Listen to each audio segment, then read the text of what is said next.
प्यारे बच्चों, आज की इस क्लास में हम एक्सरसाइज 1.1 का क्वेश्चन नंबर 1 और एग्जाम्पल नंबर 1 को डिस्कस करेंगे, क्योंकि वह दोनों क्या हैं, एक जैसे हैं।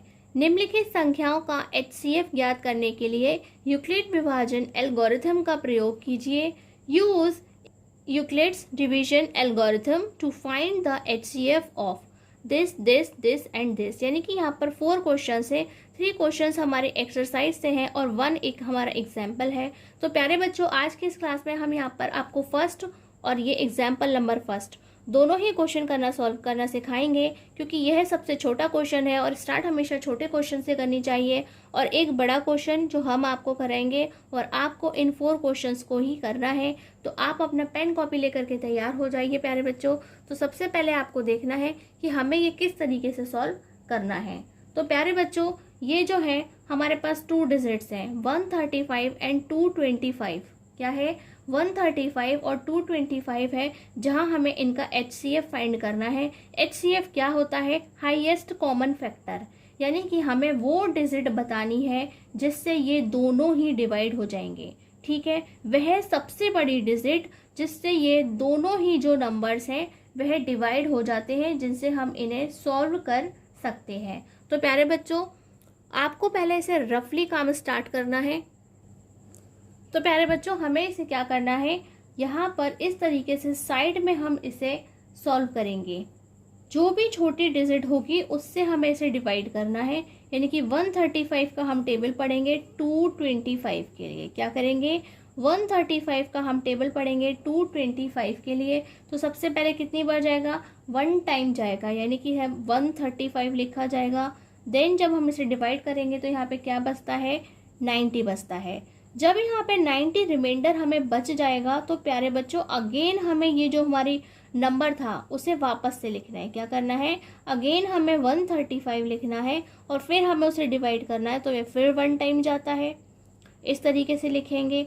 और इसे बचाने के बाद और यहाँ पे क्या रिमाइंडर आता है, ये हमारा 5 और ये हमारा 4। तो प्यारे बच्चों, जब इसमें रिमाइंडर आ जाता है इट मीन्स कि हमें फिर से ये वाली डिजिट को आगे लिखना है। यहाँ आ जाएगा 90।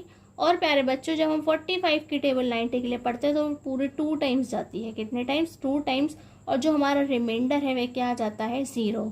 तो प्यारे बच्चों, इस तरह से हमें बार बार तब तक डिवाइड करना है जब तक कि हमारा रिमाइंडर 0 ना आ जाए। क्या ना आ जाए, जब तक कि हमारा रिमाइंडर 0 ना आ जाए।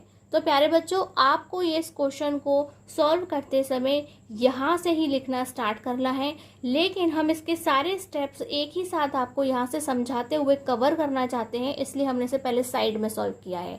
आप इसे डायरेक्टली पहले यहाँ सॉल्व करेंगे और आगे का जो प्रोसीजर है उसे इसके नीचे लिखना स्टार्ट करेंगे।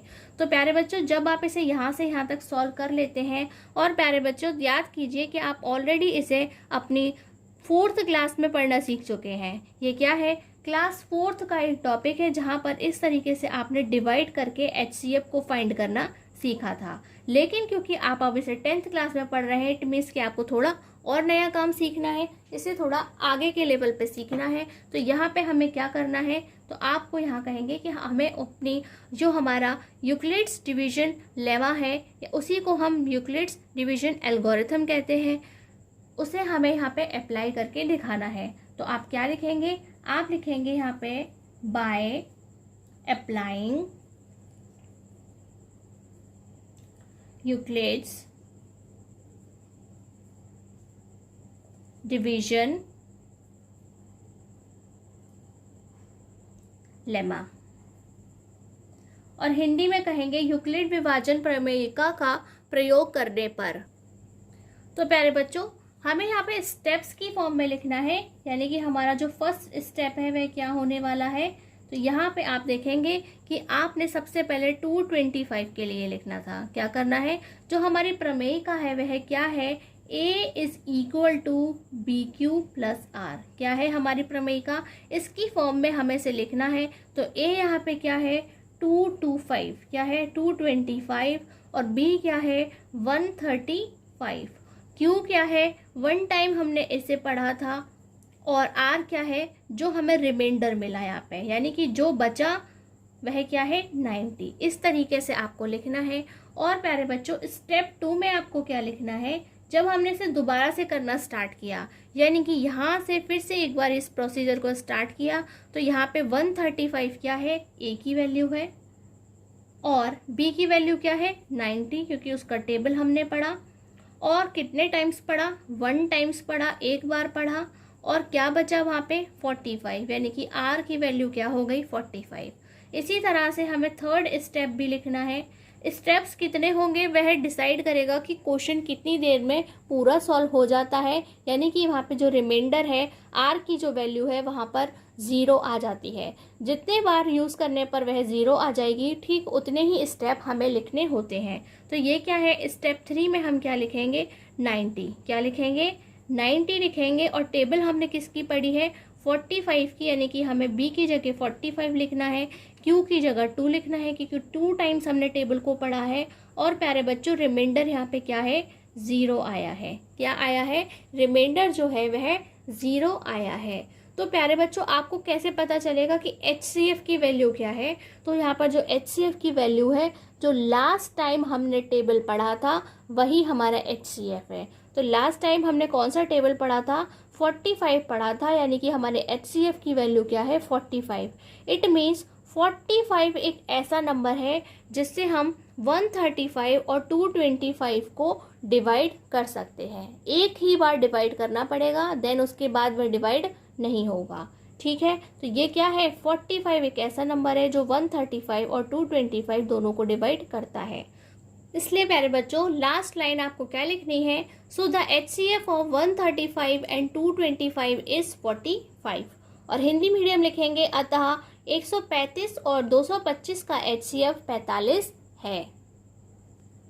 प्यारे बच्चों लिखना बहुत इंपॉर्टेंट है और लिखने के मार्क्स मिलते हैं। अगर आप सोचते हैं कि डायरेक्ट आप स्टेप 1 2 3 लिखेंगे देन सॉल्व हो गया, तो वहाँ आपके मार्क्स कट जाएंगे। इसलिए आपको इसे प्रॉपरली लिखना सीखना है।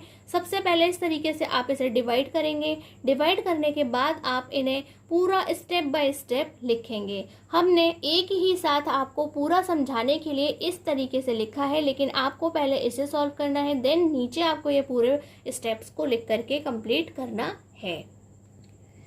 नेक्स्ट क्या है प्यारे बच्चों, एग्जाम्पल फर्स्ट, यानी कि बड़े बड़े नंबर्स दिए गए हैं जिनका HCF हमें फाइंड करना है, यानी कि जो भी सबसे बड़ा नंबर है जिससे इन्हें डिवाइड किया जा सकता है वो हमें फाइंड करना है। तो सबसे पहले हम क्या करेंगे, जो भी यहाँ पे छोटी डिजिट है उससे हम डिवाइड करेंगे, यानी कि 4052 का टेबल हमें पढ़ना है 12576 के लिए। तो प्यारे बच्चों ध्यान से करिएगा, कैलकुलेशन का बहुत ध्यान रखना ज़रूरी है। तो सबसे पहले ये 3 टाइम्स सॉल्व होता है, यानी कि 212,156। और जब हम इसे डिवाइड करते हैं तो यहाँ बचता है 0, यहाँ 2 और ये यहाँ पर 4। देन वापस हमें क्या करना है, फिर से अपनी पहले वाले टेबल को यहाँ लिखना है, यानी कि 4052 हमें यहाँ पे लिखना है। और प्यारे बच्चों ये यहाँ पे 9 टाइम्स जाता है, यानी कि 9 बार हमें टेबल को पढ़ना है। तो ये हो जाएगा 3780। आपको टेबल को साइड में बना करके देखना है, यानी कि साइड में आपको मल्टीप्लाई कर करके चेक करना है। यहाँ पर हमारा रिमाइंडर 272 ये बचता है। और अगेन हम यहाँ से फिर से अपना टेबल ले लेंगे 420 का, और जब उसे सॉल्व करेंगे वह 1 टाइम्स ही जाएगा, ये हो जाएगा 272। और जब हम इसे डिवाइड करेंगे प्यारे बच्चों, तो डिवाइड करने पे क्या बचेगा, यहाँ बचेगा 8 4 एंड 1। फिर से हम अपना टेबल लिख लेंगे 272 और इसे फिर से सॉल्व करेंगे, यह फिर से 1 टाइम जाएगा, यानी कि 148। और प्यारे बच्चों जब हम इसे डिवाइड करेंगे तो यहाँ पे क्या बचेगा 4 2 1। और फिर से हम इसकी टेबल पढ़ेंगे 148। तो प्यारे बच्चों ये फिर से 1 टाइम्स ही जाएगा, यानी कि 1 2 4। और जब हम इसे डिवाइड करेंगे प्यारे बच्चों, तो प्यारे बच्चों यहाँ क्या बचता है, तो आप देखेंगे कि यहाँ पे बचता है 4 और यहाँ पर 2। और जो हमारी टेबल है वह कौन सी है 1 2 4। फिर से जब हम इसे पढ़ते हैं तो यह 5 टाइम्स जाता है, यानी कि 120। यहाँ से बचता है हमारे पास में 4। और फिर से हम अपनी पुरानी टेबल लिखते हैं 24, और यह कितने टाइम्स जाएगा पूरे 6 टाइम्स, इस बार यहाँ पर कोई भी रिमाइंडर नहीं बचता है, यानी कि यहाँ तक आने के बाद ये हमारा पूरा डिवीज़न जो है सॉल्व हो जाता है। तो प्यारे बच्चों, ये काफ़ी लंबा डिवीज़न था, इसीलिए हमने आपको इसे सॉल्व करना सिखाया है, जिससे आप आसानी से इसे सॉल्व कर सकते हैं। और अब प्यारे बच्चों, यहाँ पे अब हमें अपने सभी स्टेप्स को 1 बाय 1 लिखना होता है। तो अब हम यहाँ पे क्या लिखेंगे? By applying. अब हम यहाँ पे लिखेंगे bye applying Euclid's division lemma। और हिंदी में क्या लिखेंगे? यूक्लिड विभाजन प्रमेयिका का प्रयोग करने पर। और हम अपने सभी स्टेप्स को लिखते जाएंगे। तो प्यारे बच्चों, जैसे कि आप जानते हैं कि यहाँ पे काफ़ी सारे स्टेप्स हमें लिखने होंगे, क्योंकि काफ़ी लंबा ये क्वेश्चन था। तो यहाँ पे हो जाएगा स्टेप 1 में हम लिखेंगे 1 2 5 7 6। तो आप अपनी कॉपी से डिवीजन को फॉलो करते जाइए और हमारे स्टेप्स को साथ साथ देखते जाइए। तो सबसे पहले हमने कौन सी टेबल पढ़ी थी? 4052 की, और 3 टाइम्स हमने उसे पढ़ा था, यानी कि 3 बार पढ़ा था। और जो रिमाइंडर था, यानी कि क्या बचा था? आर की वैल्यू 420 थी। क्या थी? आर की वैल्यू वहाँ पर 420 थी। देन स्टेप 2 में हमने क्या देखा कि जो हमारा स्टेप 2 है वहाँ पर क्या था? 4052 के लिए हमने डिवाइड किया था और वहाँ पर 420 की टेबल को पढ़ा था। वो भी हमने 9 टाइम्स पढ़ा था, 9 बार पढ़ा था, और वहाँ पे 272 बचा था। स्टेप 3 क्या है हमारा? स्टेप 3 है हमारा, हमने वहाँ पर 420 के लिए टेबल पढ़ा था और वहाँ पे हमने 272 का टेबल पढ़ा था। वह 1 टाइम्स गया था, यानी कि 1 बार पढ़ा था, और वहाँ पे आर की वैल्यू 148 आई थी। देन हमारा जो स्टेप नंबर 4 है वह क्या है?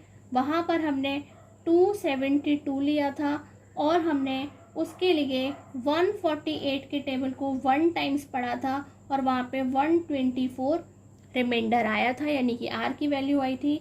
देन जो हमारा स्टेप नंबर 5 है वह क्या है? 148 के लिए हमने डिवाइड किया था, टेबल थी 124 और 1 टाइम्स हमने उसे पढ़ा था और आर की वैल्यू 24 मिली थी। नेक्स्ट है हमारा स्टेप नंबर 6। वहाँ हमने 124 के लिए काम किया था, यानी कि 24 की टेबल को 5 टाइम्स पढ़ा था और वहाँ पे 4 रिमाइंडर, यानी कि आर की वैल्यू हमें 4 मिली थी। देन हमारा स्टेप नंबर 7 और हमारा लास्ट स्टेप है 24 के लिए हमने पढ़ा था, 4 की टेबल को 6 टाइम्स और 0 रिमाइंडर आया था। यानी कि हमें स्टेप्स को तब तक लिखते जाना है जब तक कि हमारा रिमाइंडर 0 नहीं आ जाता, यानी कि आर की वैल्यू शेषफल जो है वह 0 नहीं आ जाता।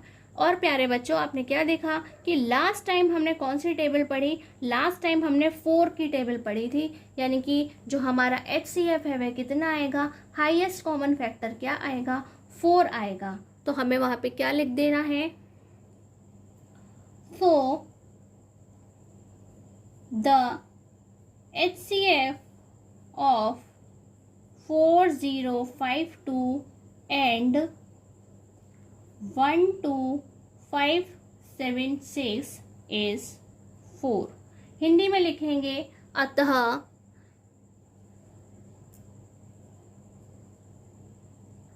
4052 और 12576 का HCF 4 है। इस तरह से हमारा ये पूरा क्वेश्चन कंप्लीट हो जाता है। तो प्यारे बच्चों, क्वेश्चन नंबर 1 के पार्ट 2 और 3 जो है वो बहुत छोटे छोटे क्वेश्चन हैं, आप उन्हें इजीली सॉल्व कर लेंगे। एक इजी और एक टफ क्वेश्चन हमने आपको सिखा दिया है। आज की क्लास में बस इतना ही। नमस्कार, धन्यवाद।